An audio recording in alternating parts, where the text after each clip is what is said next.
now. Okay, great. It's 7:02 p.m. and this is the regular scheduled meeting of the Scio Township Zoning Board of Appeals for November 18th, 2021. My name is Thomas Oth. I'm the chairperson of the ZBA.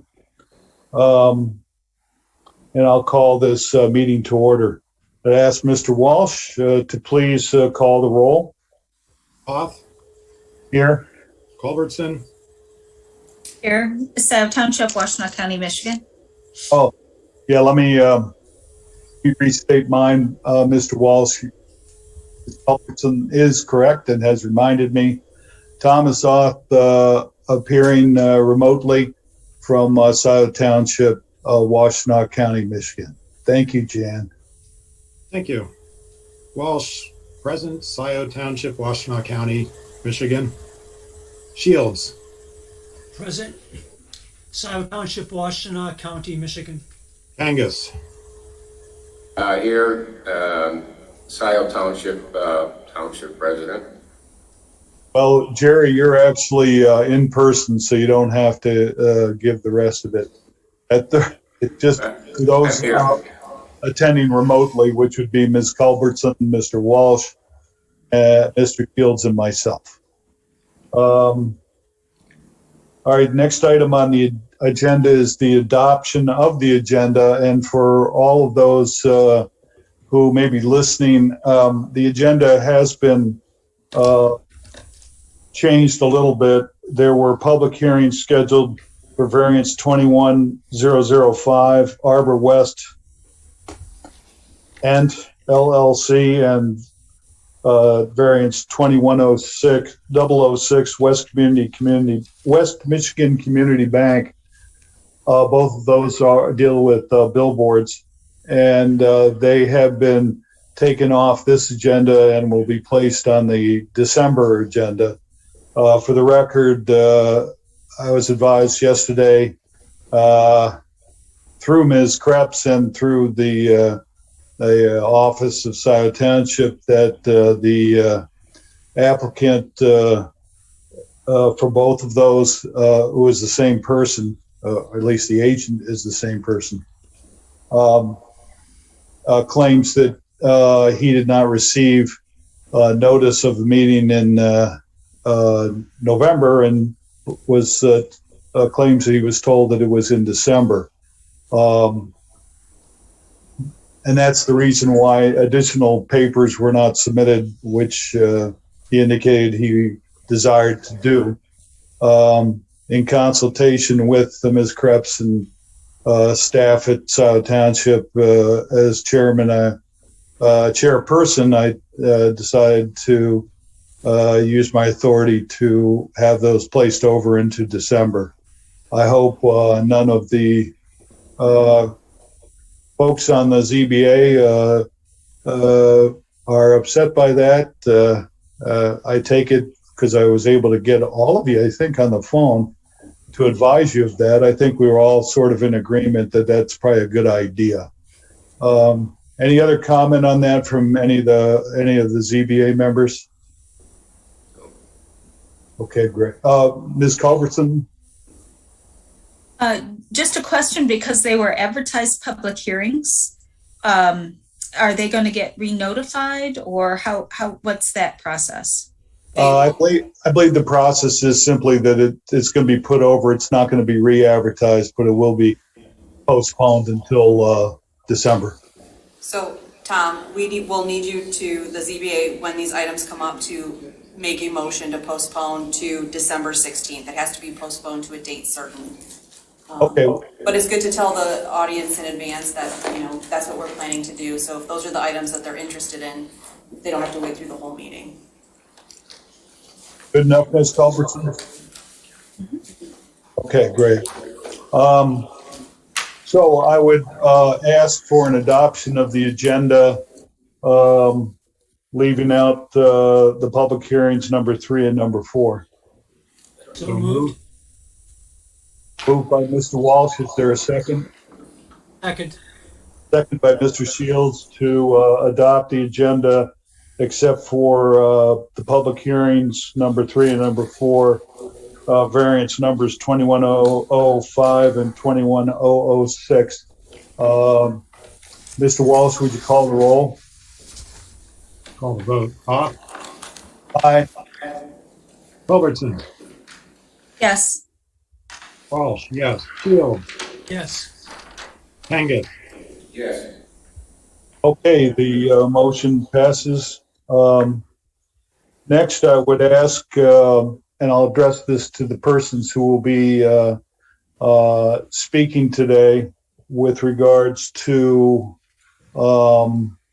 either of the two variances which are on the agenda now, to stand and raise your right hand so that you may be sworn in.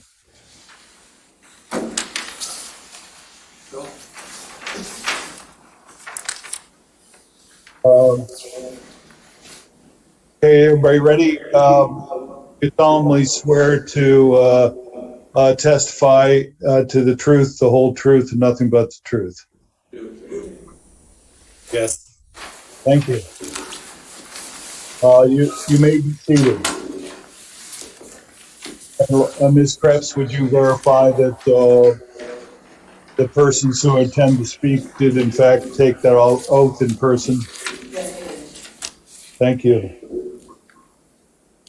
Okay, communications or correspondence. I have no communications or correspondence except for there was one inquiry to the ZBA, but I think that was handled by staff and I don't have it right in front of me. Do any of the other members of, and I don't know on which matter it was, but do any of the other members of the ZBA have any other communications or correspondence? Nope. Okay, fine. Moving along to the next item on the agenda, number 7, public comment. Citizens wishing to address the Zoning Board of Appeal on matters which are not on the public hearing portion of the agenda or seek information on any other matters. Such oral presentation shall be limited to 3 minutes, except the representative or spokesperson of an organization shall have 5 minutes to address the board.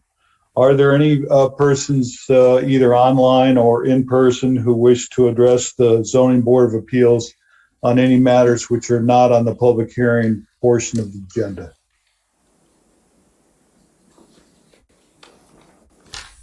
I see nothing, no hands raised online. Ms. Krebs, are there any persons live who wish to speak? Not at this time. Okay, thank you.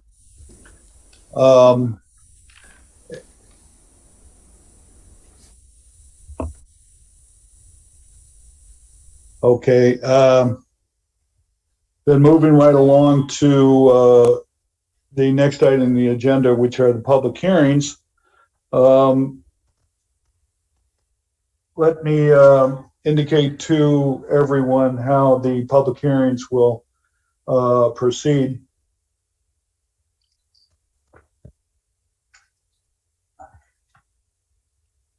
As the chairperson, I will open the public hearing by announcing the subject of the appeal, the petition, by identifying the applicant's name, case number, specified request, and the general location of the subject property. After which time the chairperson will call on the petitioner or his or her representative to present statements in support of the appeal along with any supporting evidence. Then the petitioner, his or her agent or attorney may present his or her case, including presenting witnesses on his or her behalf. Members of the ZBA shall report on any site inspection and any conversations with the petitioner that they may have had. Then members of the public who support the petitioner speak and any additional correspondence is read. Next, members of the public who oppose the petitioner speak and correspondence is read. Next, the chairperson may permit the petitioner a rebuttal within limits set by the chairperson. After which time the chairperson, upon his own motion or the motion of any ZBA member, shall announce the close of the hearing or announce continuation of the public hearing to a specified date and time. The zoning board of appeal members will then deliberate the request and decide the issue, or if a majority of the members decide more information or clarification is needed, the issue may be postponed to a future meeting. That is the procedure which we will be following here today. I'll open the public hearing for variance number 21003, Brent and Sandra Sedler. Excuse me, I kept calling it just Mr. Sedler's petition, but it's Brent and Sandra Sedler regarding property H-08-05-186-001, 3546 Pineview Drive West, for a request to construct an accessory structure with a 30-foot rear back setback rather than the required 50-foot setback pursuant to section 36-75, which is the schedule of regulations of the Scio Township Codified Zoning Ordinance. Mr. Sedler, would you proceed with the presentation you wish to make? Hold on, let me stop in just a second. Mr. Walsh? Just for clarity, Mr. Chairman, you read out the variance as 21001. It's really 21003. You broke up, Bob. Say it again. You read off the variance number as 21001. It's 21003. I'm sorry. I made a mistake. Correct that by correcting it to variance. Correct. We make variance number Happens all the time. 21003. Mr. Sedler, do you wish to make a presentation and present evidence on your behalf? Yeah, I'm gonna read through the summary of the variance application, if that's acceptable. You're going to read through the summary. I mean, whose summary? Basically summarizing what I request. Okay, go ahead. I'm seeking the variance for it to be 30 feet instead of the 50 feet that's required, because there are three factors that I'm bringing forth. Is the shape of my lot. That was item number one. And then the size of the parcel being 0.95 acres, which is under the 1 acre minimum for R1 zoning. And then the existing site layout with existing and future septic fields, because my lot is a corner lot. So I have basically 2 front yard setbacks. So it precludes me from putting it on the north side of my residence. So the only side it can be on is the southern side. And where the front of the building would be, the topography of the land drops drastically. So it wouldn't allow for a traditional building to be placed there. So that's where, being on the southern side of the lot is the only place that I could position it.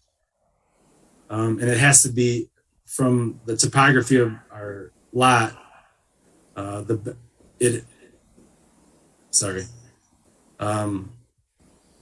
If we were to move it any further forward towards the road, it wouldn't allow a traditional post-construction because of the depth requirement of the footings. Basically, where I'm asking for it to be put is the flattest part of my yard. And if it were to move any further forward, the next 10 feet, it dropped 2 feet. Where it is currently is the flattest part, and that is still 28 inches difference from the back to the front. So that would allow a traditional building, post-type building. So I guess that's my proposal. Okay. Do any members of the ZBA have any questions for Mr. Sedler? If so, raise your hand. I see Mr. Kangas has his finger raised. Go ahead. Couple questions. One is, what's the use of the building? It'll be a workshop and a storage. Our house is a tri-level, and we don't have a basement for additional storage. And I'm currently using our garage as storage. So all of my lawn equipment and additional things that we keep in our 2-car garage would be moved out there. And also would be for an additional woodworking workshop for myself. Okay, if it was just for storage, would the building be smaller?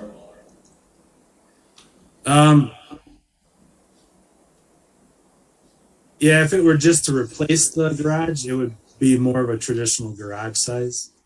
But I was adding on a woodworking workshop in there. Also, how high is that building? Right now it would be proposed to be two stories.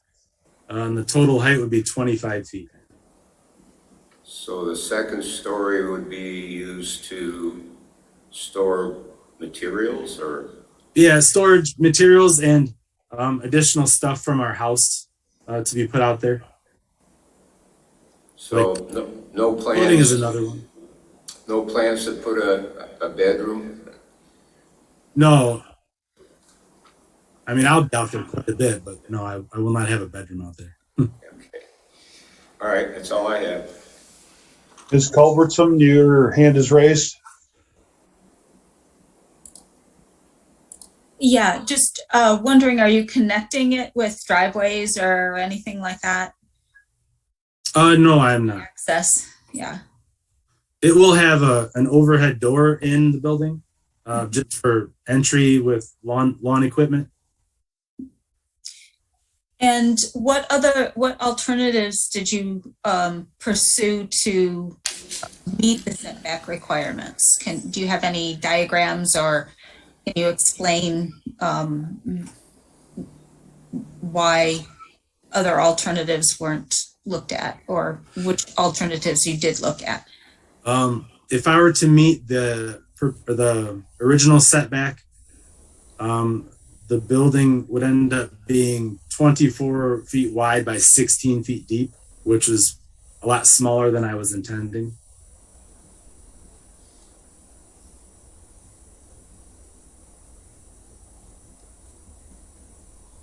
That's it, Ms. Culbertson? Yeah, I think so. And if you moved it in either to meet the setback requirements, you'd have to put in a retaining wall foundation, basically. Yeah. Okay, so it's more of an expense piece. Right. Yeah. Yeah. This was the location where it allowed a traditional building to be made or built without, going beyond with a large amount of excavation. Okay, Mr. Walsh or Mr. Shields, do either of you have any questions of the applicant? I have a couple. Mr. Sedler, you referred to support from a neighbor. I didn't see any correspondence to that effect. Could you tell us which neighbor it is? First, I should say that I went out and visited, and we had a brief conversation on the phone. Oh, yes. Yeah. The neighbor to the south had supported me on this topic or this variance, even though it wouldn't really apply to him on that side. Okay. He was supportive of it when I spoke with him. All right. Tom Urquhart, I don't know if that matters.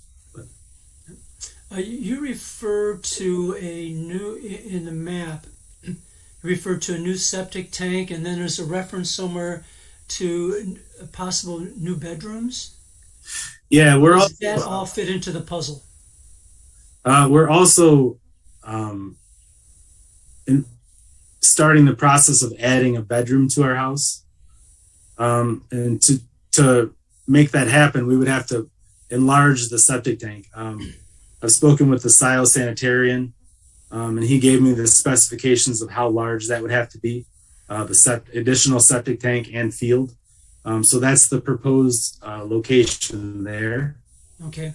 That's on the plan. But we're planning to build the accessory building first, and then because the construction will take we're basically going to remove a lot of the structure to the dwelling. So we'd be storing a lot of the items from the dwelling in the storage building or the accessory structure. Got it. But we're starting that process now because I know we have to do the septic portion of it to be able to add the bedroom. So that's where I kind of wanted to do these both at the same time. I was going to have the excavator then work on both areas at the same time. Okay. Does the addition of the septic area and the bedroom affect where you can position the accessory building? The septic, it just affects the side of it. It doesn't really affect the rear yard or front yard, but it makes it so that I can't really put the building where the proposed septic will go either. Right. All right.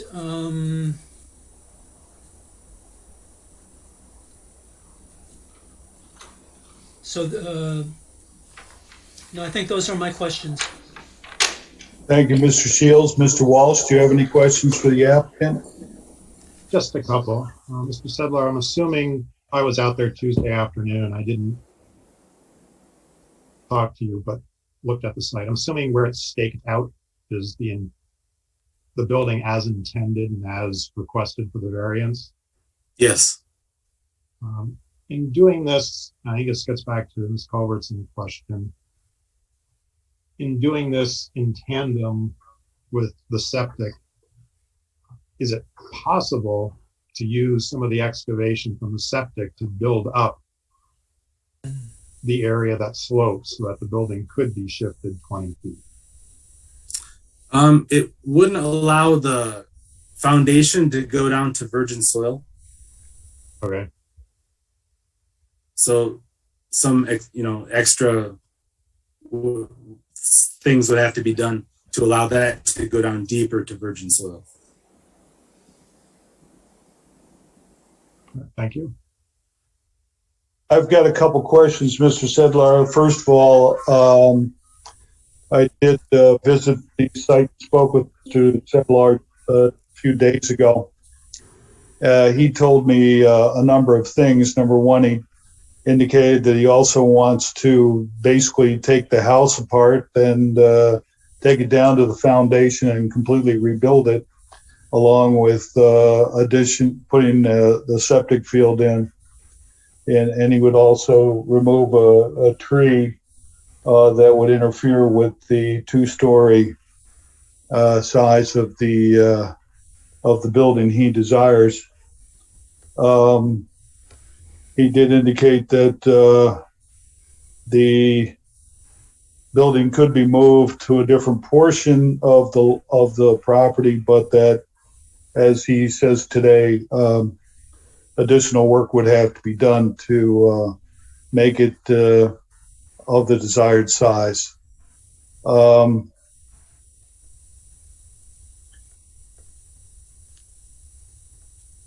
obviously, Mr. Sedlar, the building could be smaller and still meet the setback requirements. Is that correct? It would be smaller than the building I was desired, yeah. Yeah, I understand. And you have nothing in writing from your neighbors as to whether they oppose or support this? No, I don't. Your application also indicates in your area which had accessory buildings which violated the setbacks. How did you arrive at that opinion? Looking at the plan views of the property and measuring on the maps where those were relative to the setbacks of their yards. There were 4 properties in our subdivision. All right, and I think I asked you this when I was out there. You're not aware of whether any of those properties had received variances? No, I did a search on the building permit website, but I could not find any variances associated with those. I don't think in the building site, but okay. And otherwise, it was just you were taking measurements with a ruler, I presume, Yes. off of aerial views. Yes. All right.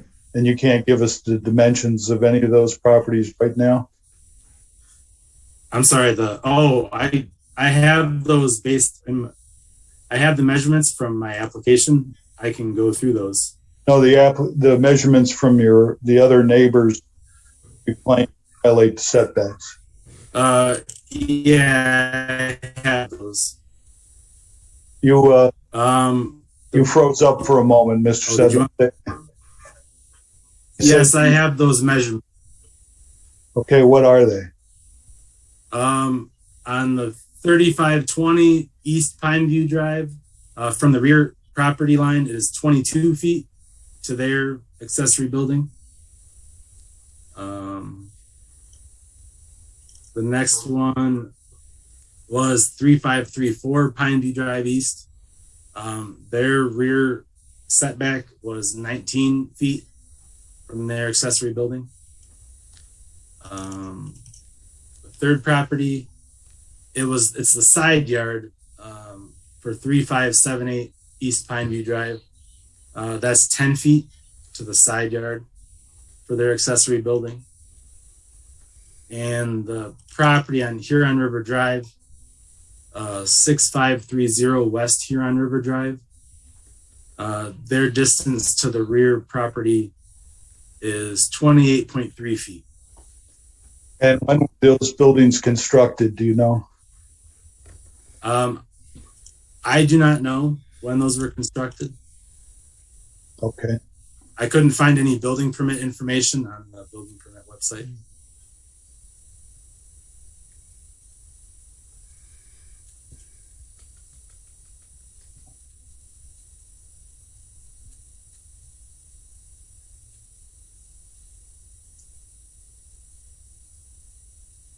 Okay, those are my questions at this time. I'll give another round of question opportunities of the ZBA members. Mr. Kangas, go ahead. Curious in regard to what type of screening do you propose to have around that building? Sorry, screening? From your neighbors, whether it be bushes or trees or... Oh, I was on the rear of the building. I talked to my neighbor and we were planting trees. He had planted trees on his property and I was going to plant trees on my property to shield their view from the building. And my neighbor to the south, he didn't see a need for any screening to that building. Okay, thank you. Ms. Culbertson? Thank you. I did need to report that I did visit the site, but I did not speak with anyone. A question, part of this is for storage or workshop, and a question I had is, did you explore the ability to expand your existing garage? It's hard to tell exactly where the setbacks are and so forth. Yeah, the existing garage is very close to the existing setback because they're both, since it's a quarter lot, they're both front yards. So I'm not able to expand my existing garage. And our plan for the addition to our home was to keep the same foundation footprint, because that foundation, like the rear of my house is 43 feet from the rear property line already. So I couldn't go back any at all.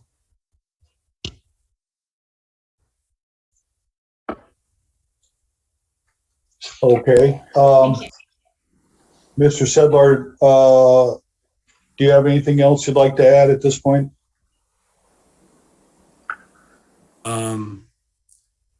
If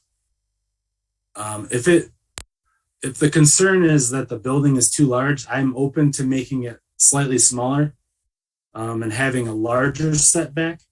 But I just wasn't going to go. I couldn't make it to the 50 feet to make it, valid to the existing ordinance.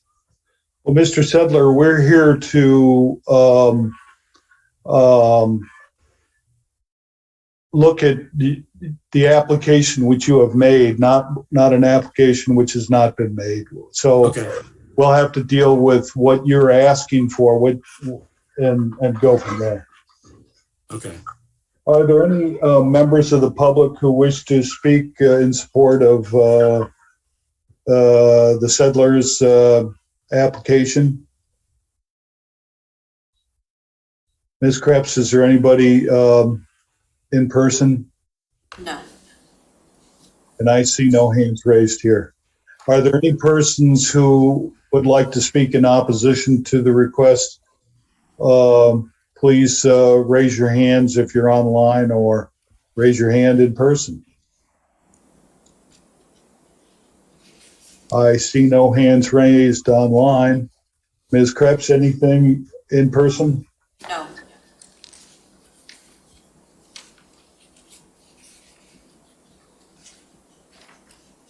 Okay. Anything further, Mr. Sedlar? No. Okay.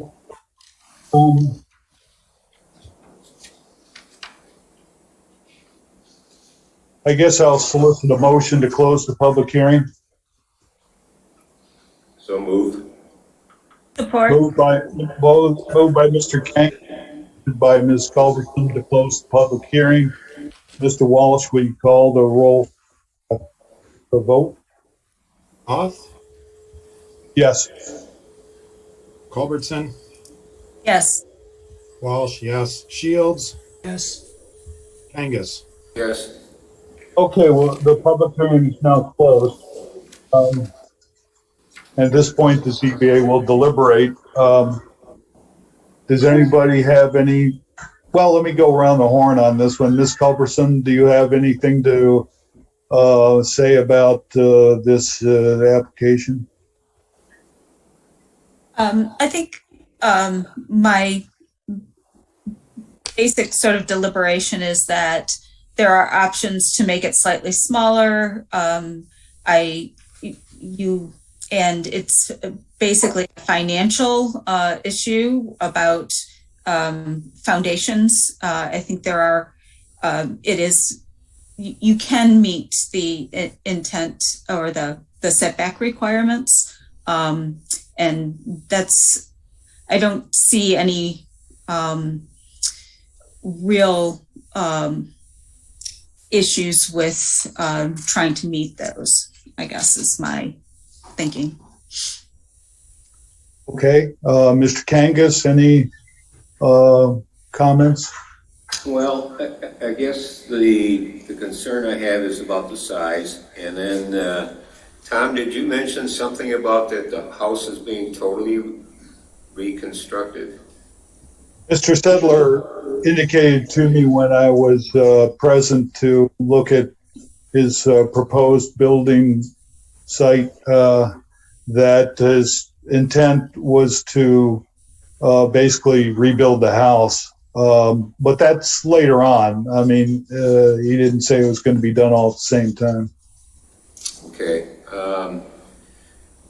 It seems like he has other options, but I guess my main concern is that the building is rather large, and I guess I'd like to see a little bit more detail in terms of looking at other options size-wise, and then also what he plans on using it for.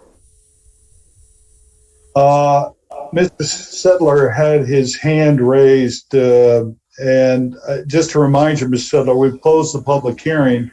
Oh, okay. Sorry. I will, however, allow you a very short statement if you have to correct something. It was about answering his question. His question was, Clarification. well, his question was directed to me, and I relayed to him our conversation. Would you like to add anything to that? The house planning, that's in the preliminary planning phases, and nothing's been confirmed yet. I said that was in That's the all I was- future. Yeah, thank you. Anything else, Mr. Sedler? No, that is it. Okay. Mr. Walsh, any comments? Yeah, I understand the desire for the location. I also, in looking at it, see that in that location, when looking at the front of your house from the road, your neighbor to the right, the current location, his side view isn't obstructed by the building. So I understand all that. I guess to the board. You're freezing up a little Sorry. bit. Okay, just to Aesthetically, restate. I understand the location and it makes sense. My concern is somewhat as Ms. Culbertson noted, there are other options, and given the discussion we had in June on a different variance, it seems to me that we have to take into consideration that other options that meet the requirements really have to be explored. That's Okay, it. Mr. Shields, your comments? I agree. The size of it seems very large, and then I know this isn't related to the setback piece, but to have it be that tall as well, it just seems very large for the neighbors. I also can hope that there would be some ways, as you're rethinking this, to move the bedrooms around and some of those things to create more space, bedroom and the septic tank to create more space that allows you to have the building that you want, or at least close to it anyway, with at least the functions you're looking for. That's it. You mean in the house? In the house? No, I'm what I'm saying is that I hope that as he's rethinking the house and the bedroom and the positioning of the septic tank, that he can then move the accessory building where there's no setback necessary, change the size and still retain the functions that he wants for space in a woodworking shop. Okay.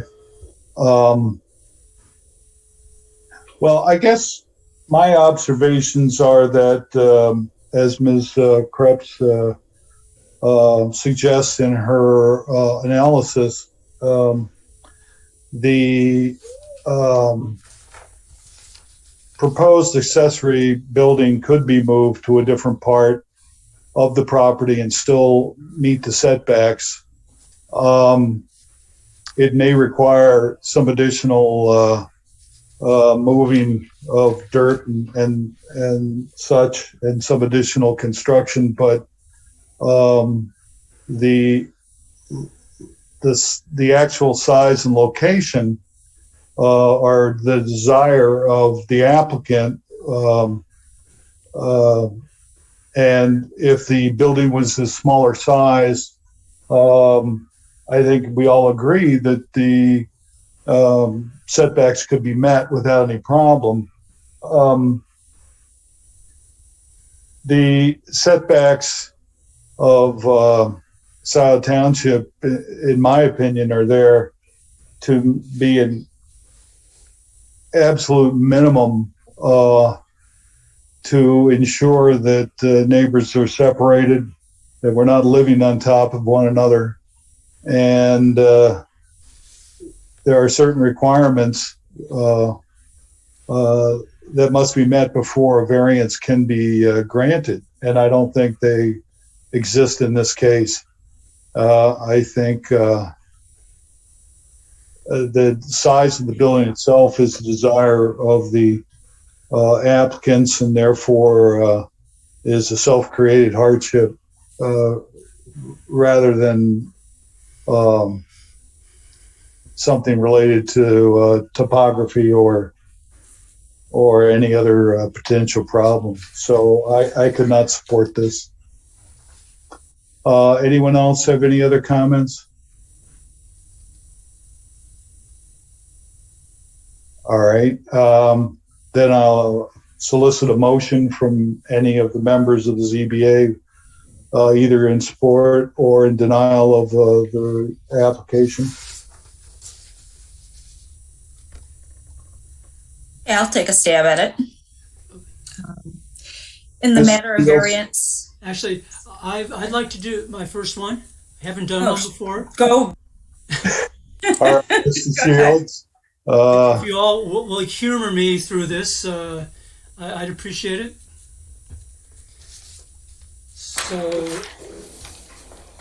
in the matter of the variance number 21003, Settler rear yard setback, 3546 Pineview Road, for a 30-foot rear yard setback rather than a required 50-foot rear yard setback, in accordance with section 36-75 of the Scio Township Codified Zoning Ordinance to allow construction of an accessory building. The requested variance should not be granted due to the following findings of fact.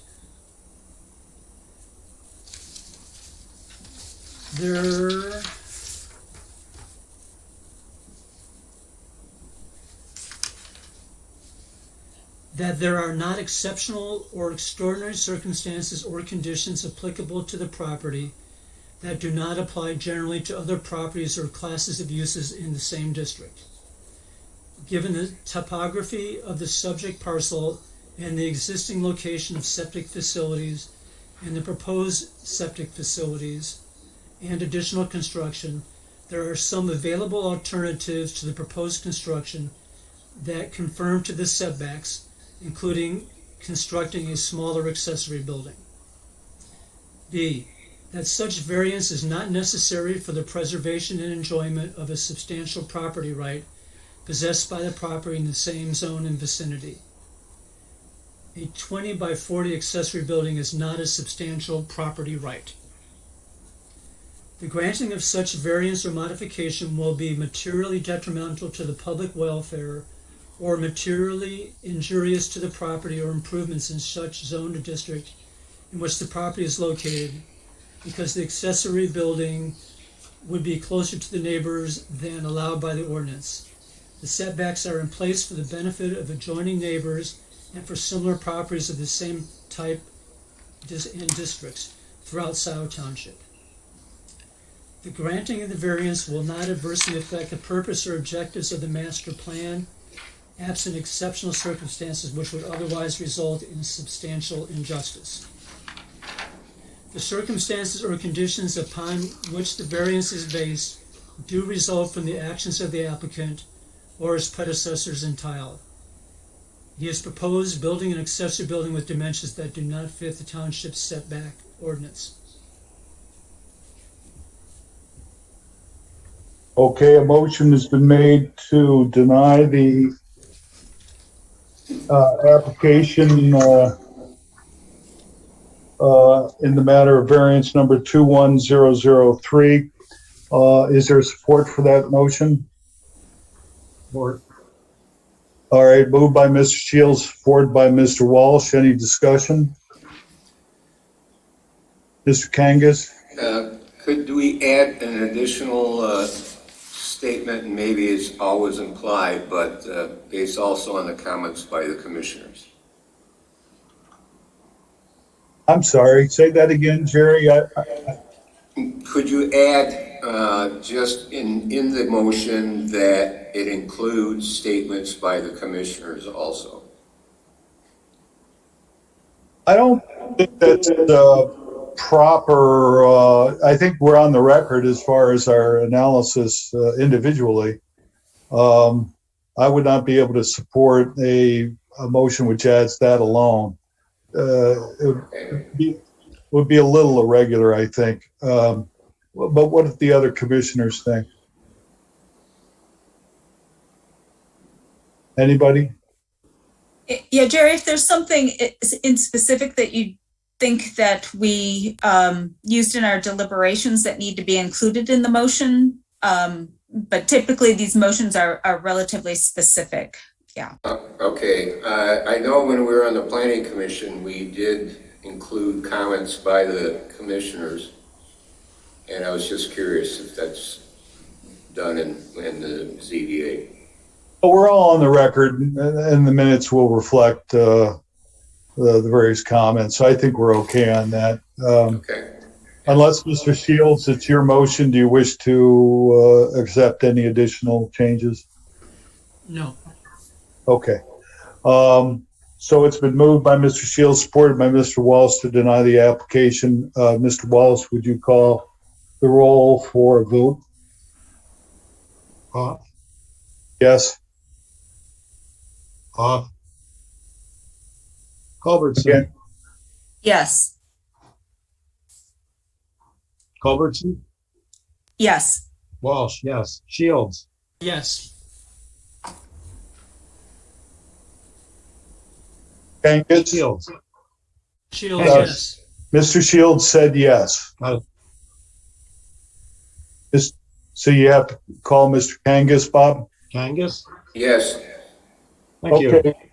By a vote of 5-0, the application for variance has been denied. Mr. Pedler.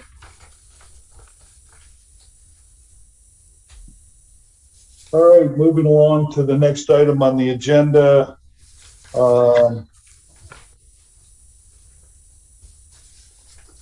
Which is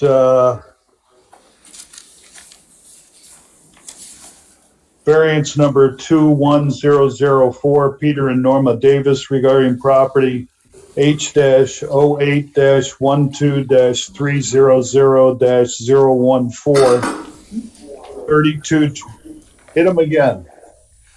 3225 North Wagner, requesting an 8-foot side yard setback rather than the required 20-foot setback for installation of a home generator pursuant to section 36-75 schedule of regulations of the Scio Township codified zoning ordinance.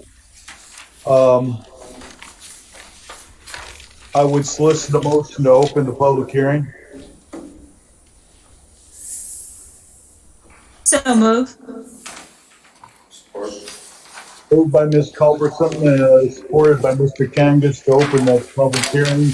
Mr. Wallace, would you call the roll to obtain?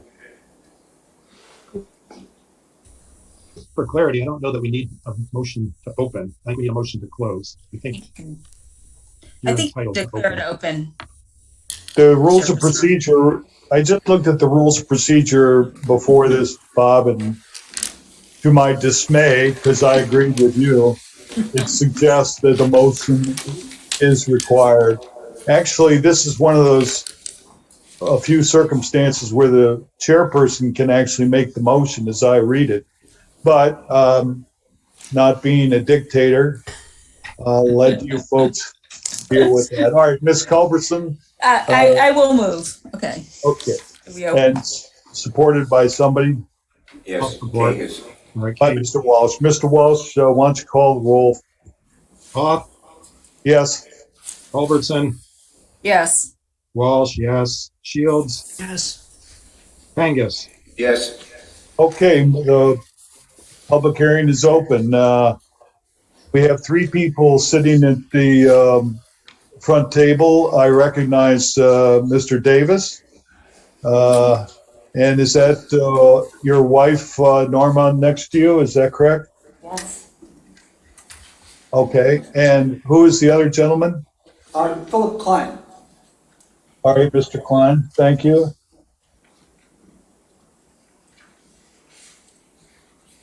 Mr. Davis, who wishes to proceed on your behalf? I will, thank you. Philip Klein, who just introduced himself, designed the generator location plan, which is Exhibit 3 to our application. Mr. Klein is an architect by education, and very knowledgeable, and has built houses in the township. Norm and I signed a contract with this company called Superior Industrial Sales and Service in Jackson that is in the business of installing generators. They've installed many, many generators in Scio Township. And all have been done with great success and admiration by the people that retained him. Norm and I wish to install a 550-pound standby generator on a concrete slab, which is actually within the 20-foot setback of our property. The electrical service and the gas service is already available at that location, and the cabinets for those are placed on that wall by our contractor in the preparation to undertake this installation. He discovered, and we discovered, that the location of the concrete pad, which is pre-existing, was within the setback. So I retained the services of Philip Klein to prepare this generator location plan to see exactly where it was in connection and in relation to the house to the other side of us. It turns out that the house that Norm and I bought in 2012 was built in the late 1950s. It was owned by Robert and Margaret Barden for years. Robert Barden was the owner of Ann Arbor Credit Bureau. And I built a house in 1973 when I was married to my first wife, 2 houses away on the other side of this. So I knew Bob Barden very well. And he had built the garage after he purchased the property I think around 1958. The garage was built in the 1960s, and it was built before the present zoning code went into effect. And the garage would be non-conforming because it was within the setback, as you can see from Exhibit 3. It's within, some, it's at an angle, so it's anywhere from 4 to 12 feet within that. Setback goes right through the middle. Keep your voice up. Keep your voice up, Mr. Davis. I'm sorry. The microphone is actually above you. All right, thank you. So the 20-foot setback is partially in the garage, and the concrete slab, which was poured also in the 1960s, was used by Bob Barden for the storage of equipment and firewood. That concrete slab is ideal for the installation of this 550-pound Briggs & Stratton standby generator, which would be permanently mounted. The generator is not a structure, but it's a piece of equipment. And I can't find anywhere in the zoning ordinance where there's a discussion of generators, but it seems to me that the ideal location, in fact, the only feasible location, if not the only possible location for this generator on this property, is on that slab, which is the ideal location. The slab is 7 feet 8 inches wide, and deep enough for the the generator to be located. The generator will be more than 5 feet from the windows, and generators have to be located 5 feet from windows and doors of living quarters. This is not a living quarter at that end of the house, it's the garage. And it faces the neighbor's side wall of their garage as well. The distance from our garage to the neighbor's garage is 62 feet. And this non-conforming slab that's within the setback would encroach only a distance of I think it's 12 feet maximum, but it leaves 8.5 feet of distance from the edge of the slab to the property line. So the distance between our generator and the neighbor's garage is 50 feet, which is more than the distance of two 20-foot setbacks. So there's plenty of space between the two properties. Our neighbors have sent a letter, it's owned by the mother and daughter. They prepared this letter, which is Exhibit 7 to our papers, and they have no objection to it at all. Generators do make noise, and I'm told that the noise from this generator will be minimal and would not disturb them at all, because after all, their house, their living quarters, is on the other side of their garage. And because of the noise of a generator, it's not feasible, or rather not desirable to place it adjacent to a house where there are bedrooms, and in addition to the presence of windows and so forth. There's many reasons why this generator could not be located in some other location. The creek side of our house, I'm not sure if all of you have been out to visit it. I know that some of you have. The creek side is an impossible location for this generator. We have a large wooden deck. We have a small patio below, and there's a steep slope. And we had a building inspector out very recently to advise us with some issues concerning the backside of our property. And we learned that the slope underneath our deck, which is made of stones, flat stones, has to be entirely replaced. We've had some difficulty with the retaining wall down below the property line, but it's above the floodplain. But nonetheless, there's absolutely no place in the backside of this house where the generator can be located. There's a bedroom down below, and there's many windows, doors down below, and simply no space for a generator. The front of the house, we're told by people in this business, is not available because these freestanding standby generators should not be placed in the front of a residence. The front of our property has casement windows to the basement. It has many windows, including bedroom windows, many doors, and there's simply no place where a generator of this size could be located. The other opposite end of our house has unique problems with the location of a septic field. Before he bought this property, the existing septic field failed and was replaced just about a month before he bought the property. So that whole backyard has the location of the prior septic field and the current septic field, which is towards the creek, goes all the way to the top of the slope. And the septic tank and the pipes are there as well. There's a radon pump, there's an air conditioner, and there are bedroom windows. And there's simply no feasible place for the placement of a generator at that end of the house. And the noise, of course, would be very, very difficult for people sleeping. The generator is only used for a few hours, hopefully for a few hours a year.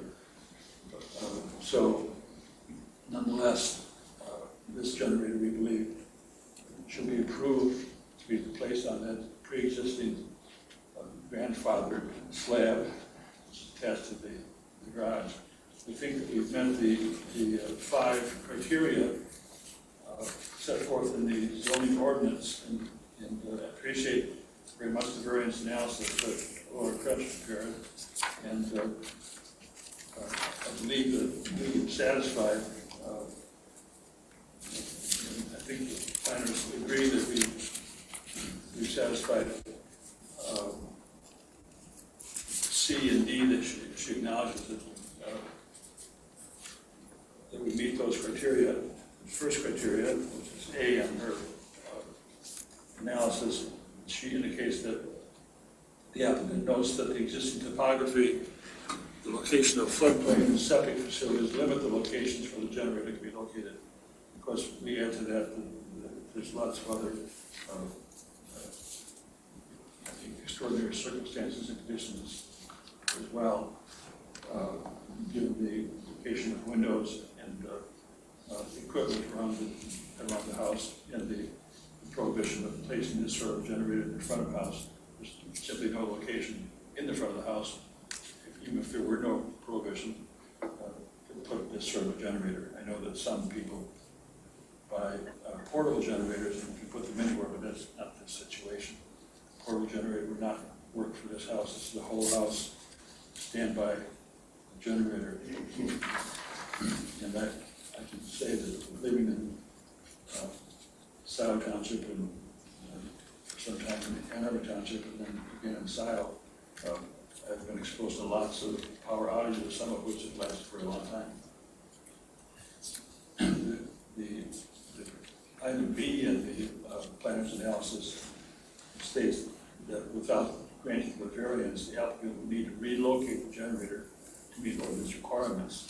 And she goes on to say that based on the information provided, it is unclear whether an alternative location is feasible.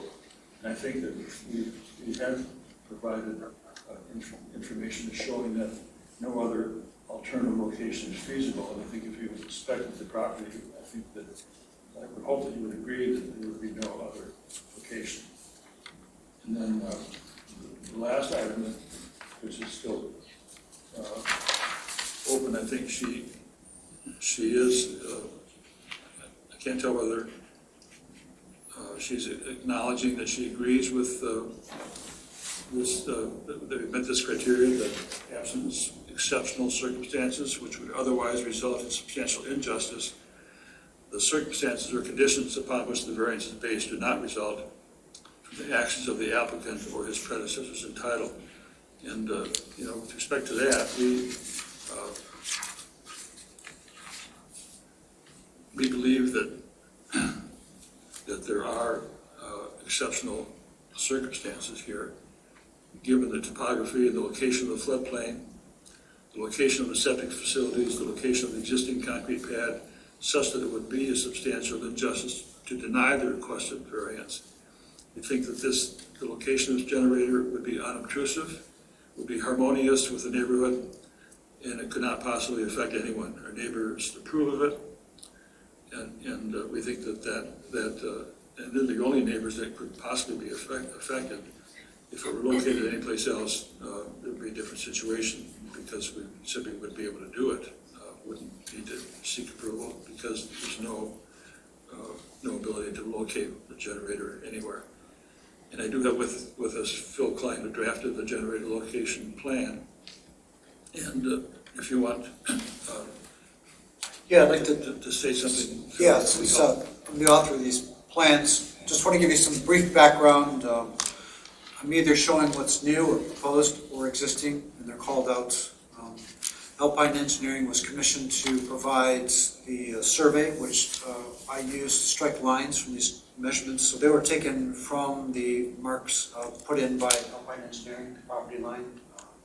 So these dimensions are accurate as humanly possible.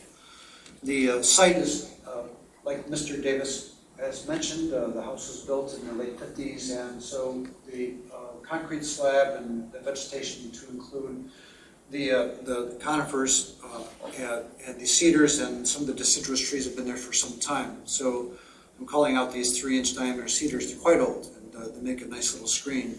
Had I seen this not knowing what was going on, I would say someone took your generator because it's a perfect spot for it. It's got the slab, it's got the powers there, the screens there, the wood screens there, and indeed the backyard is sometimes underwater. The front yard is the front yard, not to mention is probably your secondary site for your septic system in case the first one should fail. The primary septic field is on the opposite side of the house where the bedrooms are, and that's it. Those are the four sides. Like Mr. Davis had mentioned also, the garage to garage different distance between the two houses where the generator is placed between is about, looks like 62 and 15, so about 77 feet or so. And the topography is really, I have to say, that this is the one spot that I could see where the generator could be, and if it's not here, I don't know where I would recommend putting it. Are there any questions of me on this particular plan as far as what's on it? Okay. Thank you. Thanks. Okay, let me start out by saying that I did visit the site a few days ago, and Mr. Davis was present, and we had some discussion of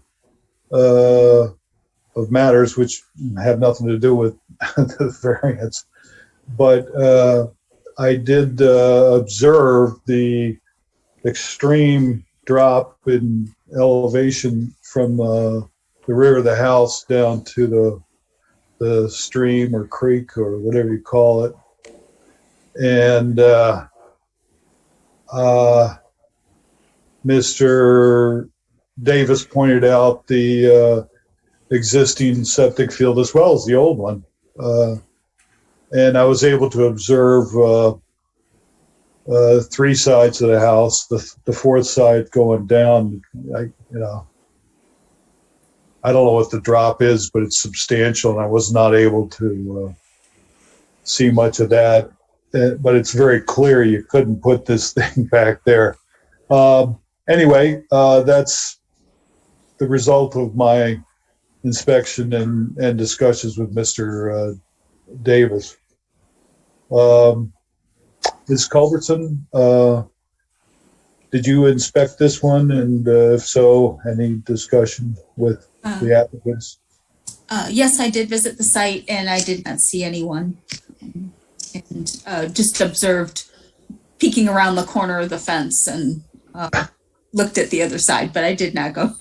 I did not go down that slope. Mm-hmm. All right. We'll get back to any questions you may have. Mr. Kangas, were you able to inspect this? No, as I mentioned, hit a deer on Monday and Oh, that's right. been dealing a little bit with some dealer issues and so on. Understood. Sorry to hear that. Glad to see you weren't hurt. Mr. Walsh, did you have an opportunity to inspect the property? Yes, I was out at the site on Tuesday, but I did not speak with the applicants at that time. Okay. Mr. Shields? You're on mute, Patrick.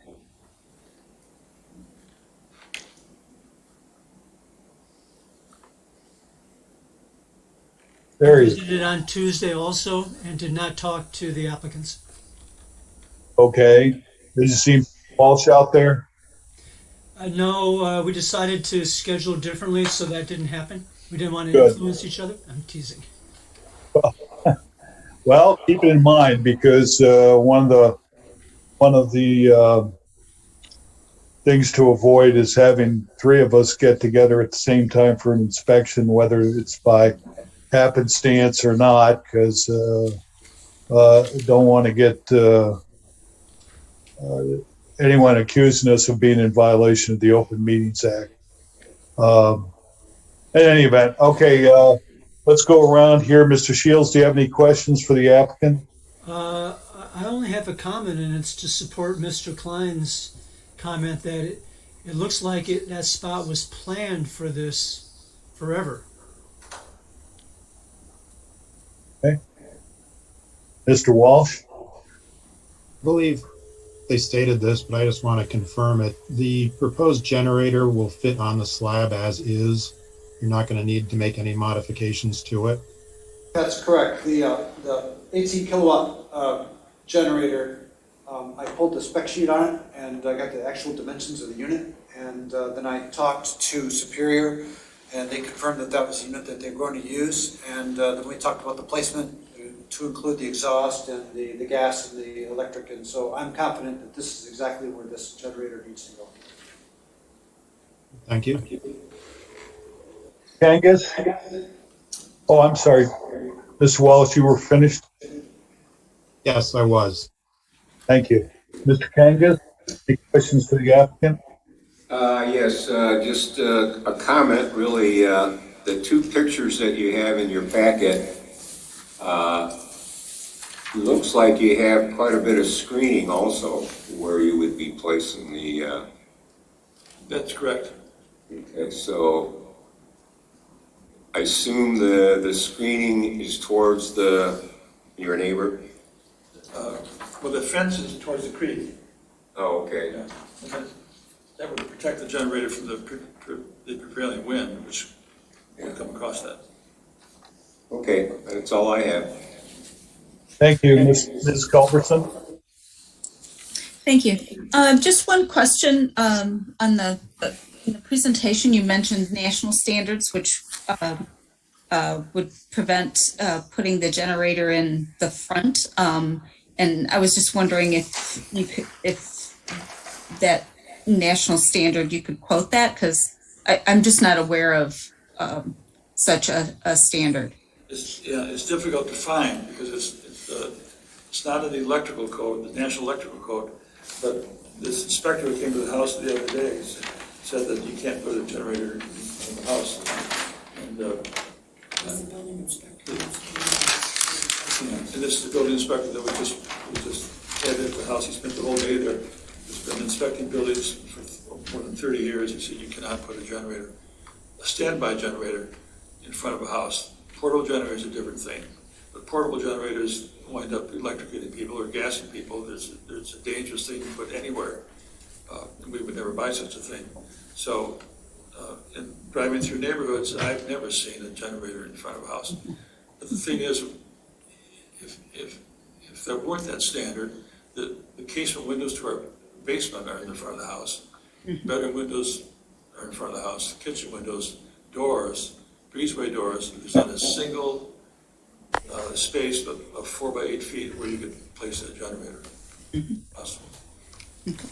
Okay, thank you. Yeah, I think the windows is probably a significant argument there. Yeah, no, I think there are quite a few extenuating circumstances here with the topography, the extent of the windows in the front of the house. And I also support that it's a piece of equipment as opposed to a structure. And so it's easily screened with even what exists there. So I don't have any concerns with the variance. Thank you. Just a couple of observations. Number one, I commented earlier about the substantial slope. I think of it as a drop all the way down. There's no way this could ever be put in the rear of the house. And I agree that one of these portable generators really, I think for aesthetic reasons, really shouldn't go in the front of the house anyway. But if the concern is the number of windows for living space, I understand that. I think in more recent times, the so-called whole house generators such as this either have become or are about to become what I would think of as a substantial property right, as much as an air conditioner unit or various other things I think you could come up with. Go ahead, Mr. Walsh. Just wondering, Mr. Chairman, if we should close the public hearing and then get into the discussions. It seems that's where we're heading. Yeah, thank you for reining me in. In any event, I really don't have any questions for the applicant. So does anybody else have any other questions?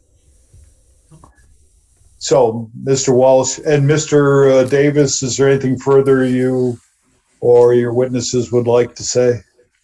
No, I don't think so. No. Okay, great. Well then, Mr. Walsh, I would solicit a motion to close the public. Oh, I'm sorry, we're jumping ahead of ourselves. Is there any member of the public? Oh, two other things here. I'm getting ahead of myself. There is a letter dated October 11th, 2021, which is marked as Exhibit 7 in the packet that was submitted by the applicant from Natalie Dale and Elizabeth M. Dale, who are obviously the next door neighbors, in their own handwriting and signed by them, indicating that they have no problem with this. And they go on quite a bit about the fact that the generator will not harm them, nor will it harm the character of the neighborhood. I'm not going to read it. It will take several minutes to read the entire thing, but it is part of the public materials, and they were obviously without any hesitation in support of this variance. So I would solicit a motion to close the public hearing at this point. Oh, no, stop. I'm getting ahead of myself again. Mr. Walsh, you have to correct me on this. Are there any members of the public are there any members of the public who wish to speak in support of this application? I see no hands raised from the online people. Ms. Krebs, I've lost your screen. Oh, you've got the camera going. Ms. Krebs, is there anybody in person indicating a desire to speak? No one other than the applicants. Okay. In which case I'll ask whether there is any member of the public who desires to oppose this application. Please raise your hand if online, or raise your hand in person if you are in person.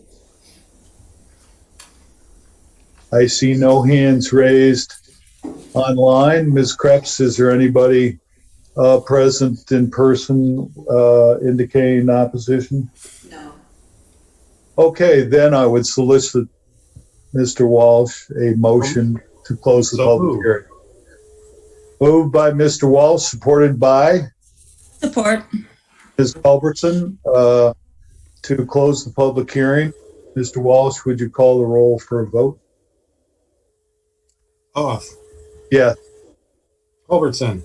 Yes. Walsh, yes. Shields. Yes. Kangas. Yes. All right, the public hearing is now closed and the ZBA commissioners will deliberate. Picking up where I left off in the beginnings of the speech, in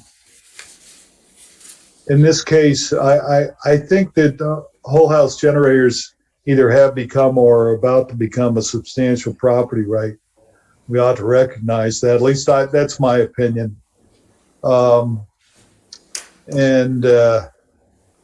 Therefore, we have to use that as part of the criteria upon which we analyze this. And the neighbor who would mostly be involved in this has written a letter of support in no uncertain terms, and I appreciate that. I think also that there's an aesthetic, of course, but these generators that I've seen aren't particularly ugly or detract too much. When they're actually in use, during the times when you actually need them, they're loud, as any generator would be, relatively speaking. But when the power goes out, the whole neighborhood's going to be out. most likely, and everybody else will have generators going. So I really don't see it as a major intrusion on the otherwise peaceful neighborhood situation. And so I think in this case, with the limited area where the applicant could place this, it's really quite ideal. And the neighbor most affected, as I say, supports it and is some 60 feet away or more. So I would support this particular application. Mr. Kangas, Yes, do you have any comments to make? no comments, support. Okay, Mr. Walsh. Mr. Walsh, Yes. any comments? Yeah, I'm in support as well, primarily because the slab is pre-existing. The applicant could put a storage unit in the size of the generator and wouldn't need to come to us to ask for a variance. The neighbors in support, as you noted, whole house generators are getting more and more common. This doesn't change the footprint of the setback. It's just taking advantage of available space. I've got and see no reason not to support the variance. Okay. Mr. Shields? Agree with everything that's been said before this. Okay, Ms. Culbertson? I'm also in agreement. Okay. Anybody else have anything else to say? In which case, would solicit a motion from somebody. Don't all raise your hands at once. Patrick, you did such a great job. Yeah, Patrick did a good job on the last one. I don't want to put you on the spot. Thank you very much, Tom. I appreciate that. Your first, that was actually your You first did well. I'll did a try good this job. one. Okay, Thank you, Jan. Ms. All right. Culbertson, go ahead. Sure. In the matter of variance number 21004, David side yard setback variance, 3225 North Wagner for an 8-foot side setback rather than the required 20-foot side yard setback in accordance with section 3675 of the Scio Township Codified Zoning Ordinance to allow installation of a generator on an existing concrete pad. The requested variance should be granted due to the following findings of fact. There are exceptional circumstances and conditions applicable to the property that do not apply generally to other properties or classes of use in the same district, including topography, an existing non-conforming use, and very limited options for location of a generator. The variance is necessary for the preservation and enjoyment, and I would add safety, of a substantial property right possessed by property in the same zone and vicinity. And that the granting of such a variance or modification will not be materially detrimental to the public welfare or material injurious to the property or improvements in such zone or district in which the property is located, including this variance is supported by the nearest neighbor. The granting of such variance will not adversely affect the purpose or objectives of the master plan of the township. Absent exceptional circumstances which would otherwise result in a substantial injustice, the circumstance or conditions upon which the variance is based do not result from the actions of the applicant or his predecessors on the site.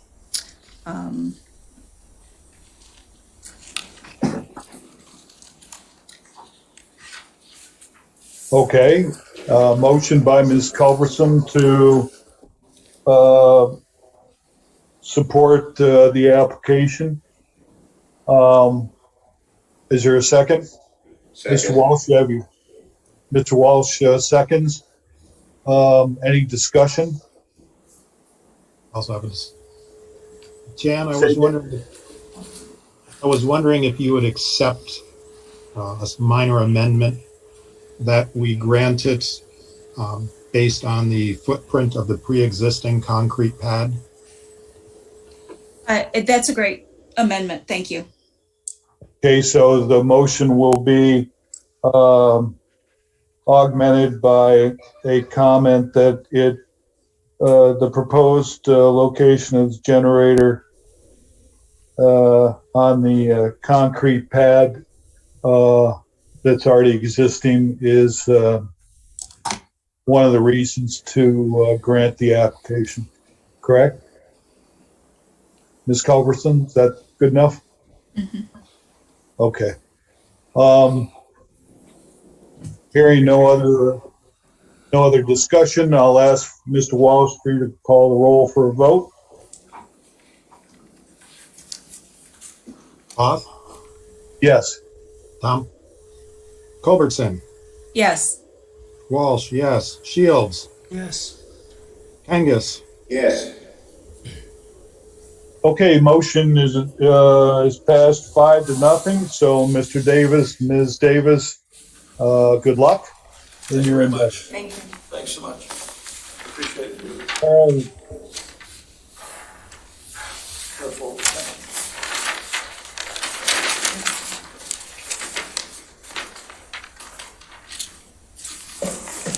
The next item on the agenda is the variance number 21005, Arbor West LLC for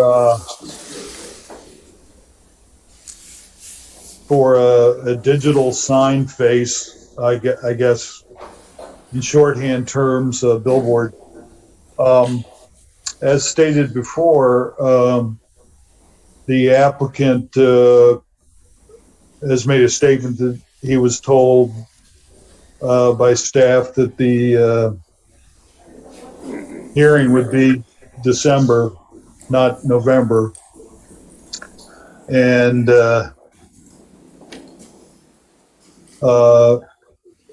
he intended to submit some additional materials, so we decided to postpone that until the December meeting. I would solicit a specific motion postponing the matter until Laura, what's the date for December's meeting? December 16th. Okay, for a December 16th meeting, please. so moved. Support. Moved by Mr. Walsh, supported by Ms. Culbertson to postpone the matter until December 16th at the normal time. All those, well, Mr. Walsh, would you call the roll? Hoff, Yes. Culbertson, Yes. Walsh, yes. Shields. You want to mute back? You're, Yes. thank Kangas. you. Yes.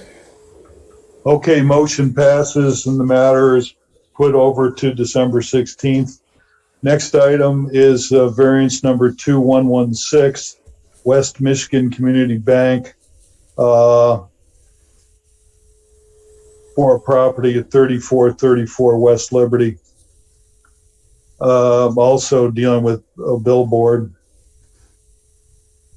For the same reason, as stated in the previous variance, I would solicit a motion to postpone the hearing to our scheduled date of December 16th. So moved. Moved by Support. Mr. Kangas, supported by Ms. Culbertson to postpone this matter until December 16th. Mr. Walsh, any discussion? Mr. Walsh, would you call the roll, please, for a vote? Roth, Yes? Culbertson, Yes. Walsh, yes. Shields, Yes. Kangas. Yes. Yes. Okay, unanimous vote to grant the motion. Next item on the agenda is old business, which is none, and I don't recall any old business. Anybody else have any old business they want to bring up? Okay. Then the next item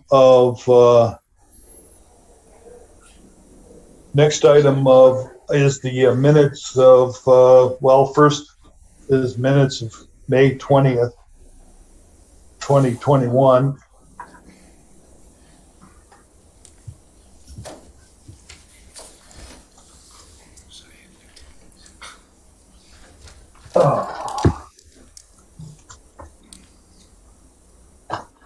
Does anybody have any corrections or changes to the May 20th minutes? Have one. Go ahead, Mr. Waltz.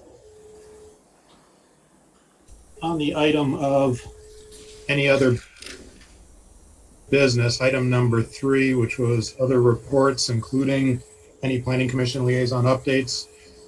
There was a comment that I put in there for the township about reference recording for comments. That needs to be deleted from the minutes. Hold on just a second. Where are we again? What page are we? 7th page. It's part of any other business. Section 3. Section 3. Oh, Other reports, including any planning commission liaison update. and then there's a reference recording for comments. That should be deleted. That should be deleted, yes. My recollection is, Ms. Culberson, you did report on some updates of the Planning Commission in general. Is that correct? Yeah, Or did- it was just general, about, I think included, drafting of the updated sign ordinance. Okay. Well, then Yeah, let's- and general let's just- planning commission let's put- stuff. Let's instead, we can take out reference recording for comments and instead put in the minutes, Ms. Culbertson reported on updated efforts of the Planning Commission, including for an updated sign ordinance. Is that accurate? Sign ordinance and then also a noise ordinance. And noise ordinance. Okay, any other corrections or additions to the minutes of May 20th? All right, well then I'd make a motion for acceptance of the minutes of May 20th, 2021 as amended. So moved. Moved by Mr. Walsh, supported by Mr. Shields for approval of the minutes of May 20th as amended on page 7. Mr. Walsh, call the roll for a vote. Roth, Yes? Culbertson, Yes. Walsh, yes. Shields, Yes. Kangas. Yes. Okay, motion passes. Next item on the agenda is the minutes of June 17th, 2021. Does anyone have any additions or changes to those minutes?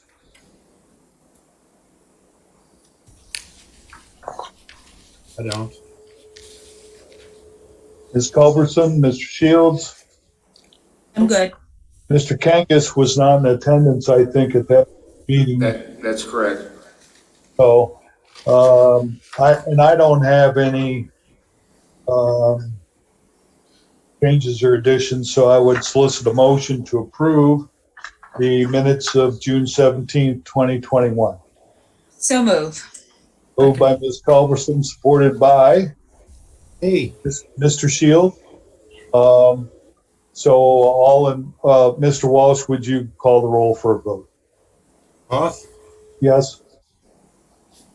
Culbertson, Yes. Walsh, yes. Shields, Yes. Kangas, Not in attendance. abstain. Okay, thank you. Now we have, the next item on the agenda is the minutes of June 15th, August 19th, September 16th, and October 21st, 2021 of no meeting. I think we could safely have one motion to accept the no meeting minutes of July 15th, August 19th, September 16th, and October 21st, 2021, as stated. So Any- move. Moved by Ms. Culbertson and supported by Mr. Shields. Mr. Walsh, would you call the roll for the vote? Hoff, Yes. Culbertson, Yes. Walsh, yes. Shields, Yes. Kangas, Yes. Okay, motion passes and those minutes of the meeting are approved. Next item on the agenda is other business, new meeting procedures. I think, actually, I haven't gotten this from the township, but I'm on I'm on the warmer board, which is a recycling board, and we were given a analysis of the emergency order and under the Open Meetings Act, and what should we look toward in the future in light of COVID. And apparently the emergency orders and the legislative approval for virtual meetings is going to expire December 31st. Although nobody seems to know exactly what is going to occur after that, and there's always a possibility that the emergency order could continue. But for right now, we have to proceed upon the assumption that all future meetings as of January 1st are going to be live in person.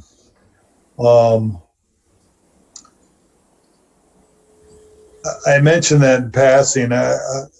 We've gone through, I think, twice before, my memory serves me correctly, where there was an extension at the very last minute. Perhaps that would happen here, but I don't know. And it could be that we would require persons in attendance in person. So I have no new procedures on that. I mean, we'll go back to what we were doing before. Other than that, I think the building, Scio Township, probably requires masks of all unvaccinated persons. And I know that that's kind of a unenforceable matter. But I don't know whether we would even have the authority to require masks if we felt that to be appropriate, along with social distancing. And I certainly would be in favor of both if we have to attend in person. And I would favor any attempts to shorten up the meetings if we are going to be meeting in person. I certainly don't see the soaring number of COVID cases about to abate. In fact, I don't see it going down yet. All I do is seeing it skyrocket. But I mentioned that in passing. I would, however, like to and this particular meeting is what they call a hybrid meeting where there's some people in attendance and some people online through Zoom. And that was done, I think, by miscommunication, partially my fault, with staff at Scio Township. So I would be certainly in favor of a motion, if you people feel it appropriate, to ensure that the December 16th meeting is a Zoom meeting, which I believe we'll be able to do under the existing emergency order and existing legislation, so that it's not a hybrid one that we have today, which is awkward, I think. And so what are your thoughts on that?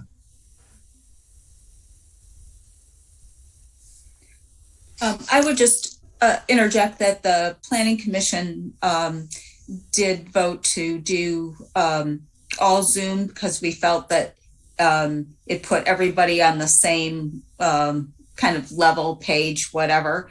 And of course, we had some notifications that went out with public hearings, but that we had to do the hybrids. But I think that was the sort of consensus of the, well, it wasn't totally unanimous, but a reasonable consensus of the Planning Commission meeting. And I would also support Tom if we do need to go back in person. I feel I would gladly wear a mask if any member of the commission felt like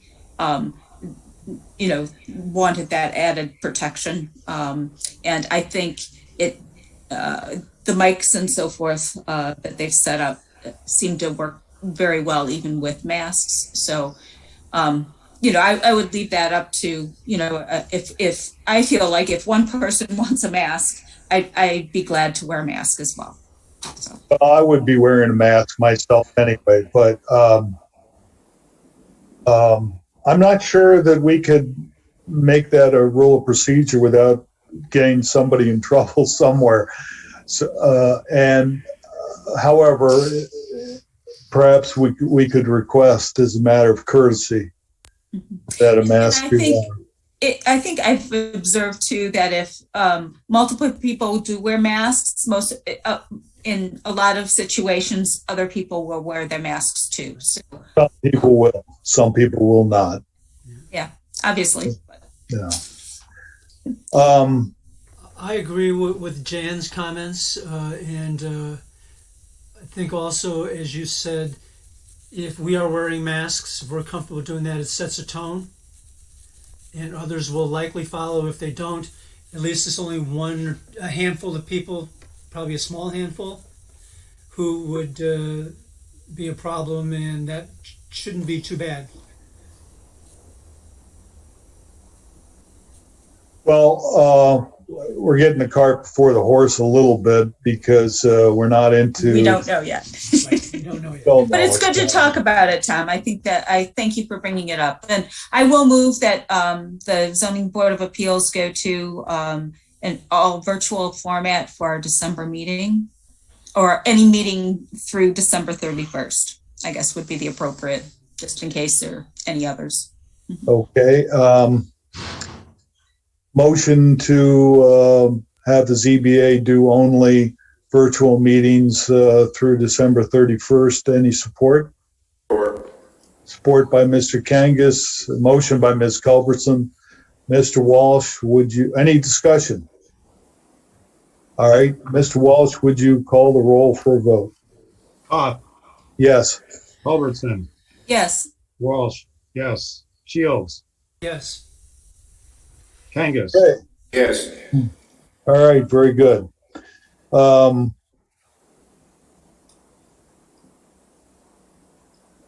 I don't have any other business, old or new. Does anybody have anything else? Old or new business? I had a question. Was there going to be any discussion about the ZBA and the fire marshal? Yeah, that may be put Inspections. over. that may be put over until January. That's what we were kind of angling for. Have you heard an update on that, Ms. Krebs?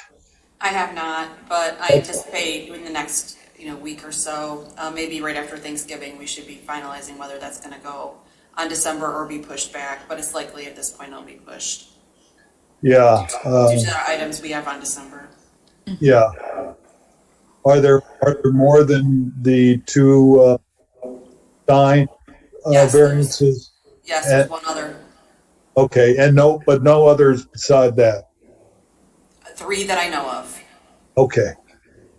Well, let's keep it that way because I think it'll be an involved meeting, is my guess. All right. Well, I have nothing further. So if nobody else has anything further, I'll solicit a motion for adjournment. Move to adjourn? Support? Second, with the best wishes for a happy Thanksgiving. Happy holiday. Is Colton move adjourn? I think Mr. Walsh seconded that. I defer to Mr. Shields since he put it so much. You want to keep going? No, I'm deferring to his eloquent support. All right. Motion by Ms. Culberson, supported by Mr. Shields. Mr. Walsh, would you call the roll? Off. Yes. Culbertson. Yes. Walsh, yes. Shields. Yes. Kangas. Yes. Hey, the meeting is adjourned. Thank you very much. See you next month.